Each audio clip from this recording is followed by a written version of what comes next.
Welcome to the channel my tutorial scheme all of you students. আজকে আমরা আমাদের চ্যানেলে একটা সম্পূর্ণ নতুন জিনিস শিখতে চলেছি। আজকে আমরা আমাদের চ্যানেলে শিখবো যে কী করে দ্য প্রসেসিং অফ বাটার রাইটিংটা আমরা কমপ্লিটলি ভালোভাবে লিখে নিতে পারি। তো ভিডিওটা শেষ পর্যন্ত দেখতে থাকো এবং অবশ্যই ভিডিওটাতে একটা করে লাইক করে দিও আর শেয়ার কমেন্ট করতে ভুলো না। আর অবশ্যই সাবস্ক্রাইব করে পাশে থাকা বেল আইকন প্রেস করে দিও। তো চলো আমরা ভিডিওটা শুরু করি। আর ভিডিওটা শুরু করে আজকে আমরা দেখে নেবো যে কী করে আমরা দ্য প্রসেসিং অফ বাটার লিখে নিতে পারি। ফোনের স্ক্রিনে চোখ রাখো, কারণ ফোনের স্ক্রিনে লেখাগুলো উঠতে থাকবে।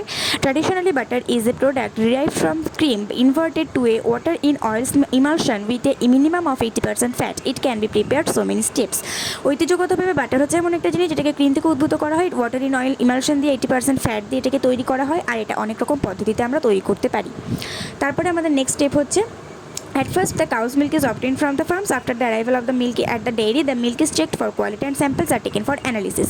তো দুধটাকে আমরা ফার্ম থেকে কালেক্ট করে নেওয়ার পর সেটা যখন ডেয়ারিতে এসে পৌঁছে সেটাকে আমরা চেক করে নিই যে সেটার গুণাগুণ কতটা উন্নত মানের এবং সেটাকে আদৌ অ্যানালিসিসের জন্য পাঠানো যাবে কি যাবে না।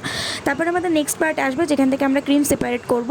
মানে then the milk is heated to a temperature of 60°C.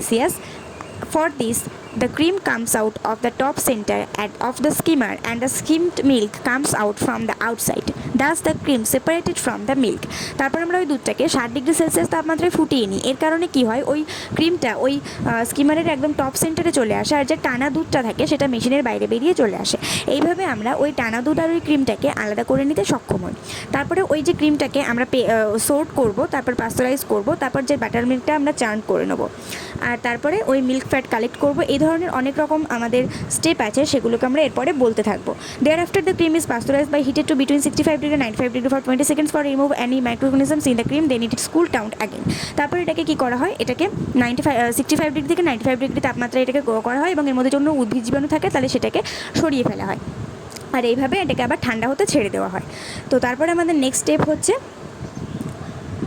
after maturation, পরিণত হওয়ার পর the butter milk is churned. This means that is pushed around very hard by large blades until it begins to form yellow grains in the way which is similar to buttermilk. তারপরে এটা কী করে, পরিণত হওয়ার পরে ওই মিল্কটাকে চার্ন করে নেওয়া হয়। চার্ন করার মানে হচ্ছে অনেক বড় বড় লম্বা লম্বা ব্লেড দিয়ে এটাকে অনেক হার্ডলি পুস্ট করা হয় এবং যতক্ষণ না এটা একটা হলুদ রঙের ফর্মে চলে আসে, একটা ছায়ের মতন টাইপের দেখতে চলে আসে, যখন সেটাকে আমরা বাটার মিল্ক বলি, ততক্ষণ পর্যন্ত এটাকে পুশ করেই যাওয়া হয়। তো এই যে বাটার মিল্কটা আমরা পেলাম, এই বাটার মিল্ক থেকে এবার আমরা মিল্ক ফ্যাট কালেক্ট করব, তারপরে জল শুকিয়ে নেওয়া হবে, এই কাজগুলো আছে। তো after the milk butter churn, the milk fat is collected and water is drained away, then the butter is obtained. The obtained butter is post into roller and is made smooth. তো এই যে milk বাটারটা পাওয়ার পরে, চার্ন করে নেওয়ার পরে আমরা milk fat collect করে নিই এবং জল শুকিয়ে যে বাটারটা পাওয়া যায় সেটাকে রোলারের মাধ্যমে আমরা সেটাকে চেপে স্মুথ করে নিই। তারপরে আমাদের যেটা লাস্ট স্টেপ, একদম বাটার তৈরির যে লাস্ট স্টেপটা, সেটা তো আমরা সবাই জানি, সেটা আমি না বললেও তোমরা লিখতে পারবে, আমি জানি।